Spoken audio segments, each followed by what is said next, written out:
2005 in Poughkeepsie, New York, and I had just given birth to my daughter, Isabella. I was at a crossroads in my life because I was miserable in my marriage. I prayed to God, God, help, help. And in that moment, something miraculous happened. I looked upon the mantle above the fireplace, and there stood a clay couple figurine that had been planted there some years earlier when life felt good and right. And in that moment, life did not feel good and right. And in that moment of deep prayer, this clay couple dove to their death upon the hardwood floor. But that's not the most incredible part of the story. The most incredible part of this story is when I went over and scooped out that clay couple and noticed there was a break in this clay couple. The man's head had been decapitated. And I knew in that moment of deep prayer, I must let him go. That was the past, and this is the present. And almost 2 decades later, I remember with such vividness that moment, the sunset orange-colored walls. I remember the blue spruce trees reaching the bright blue sky. I remember the black wandering cat named Pandy. I remember the exhaustion of motherhood. And I remember feeling as if I were in the wrong place at the wrong time with the wrong person. But that was the past. This is the present part of the story. And so, in this present moment, I take a deep breath. And I feel grateful.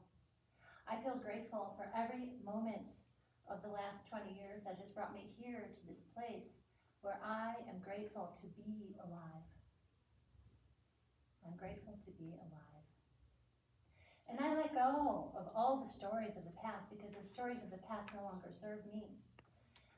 If I hold on to the stories of the past, I'm not able to move forward into who I'm meant to be in this moment and in the future. And so I learned how to release these stories. I wrote and I released and I wrote and I released and I cried and I forgave and I cried and I forgave. So much so that I published 2 books about my journey of self-discovery and healing. But I let go of those stories. I had to let go of those stories. But what I brought with me were the lessons, the golden nuggets of wisdom that I needed to learn over the 47 years of my life.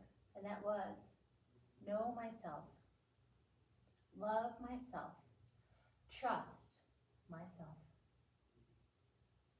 And in this moment, I am grateful.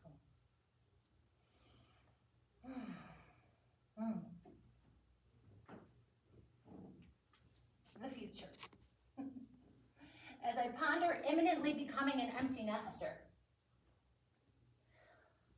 I wonder, who will I be in the future?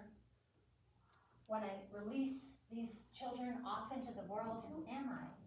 Who am I without the identity as a mom? And I am trusting.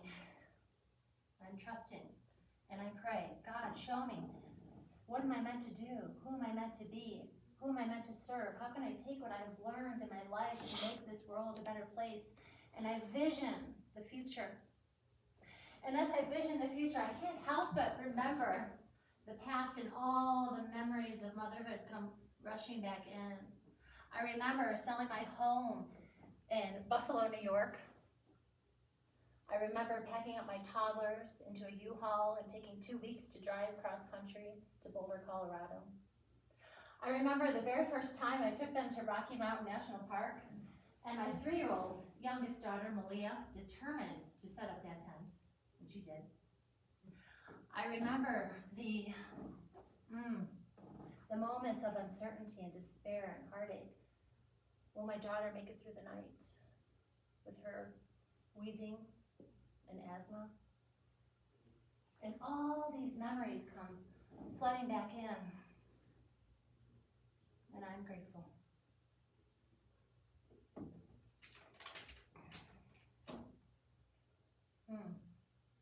And the question is, who am I without them? When they're off flying into the world, what will I discover about myself? And I pray, God, show me the way, and I trust my inner knowing, and I trust my inner wisdom, and I trust that I will be shown how I am meant to serve in this world, and who I am meant to be next in this world. And I take the lessons of loving myself and knowing myself forward with me into the future. And I know that there will be moments of falling, like the clay couple. There will be moments of flying, like teenagers, off to college and career. There will be moments of breathing in the stillness and remembering my truth. I know that my future is filled with love. Love is where we are all meant to be, and I hold this vision of love for all of us.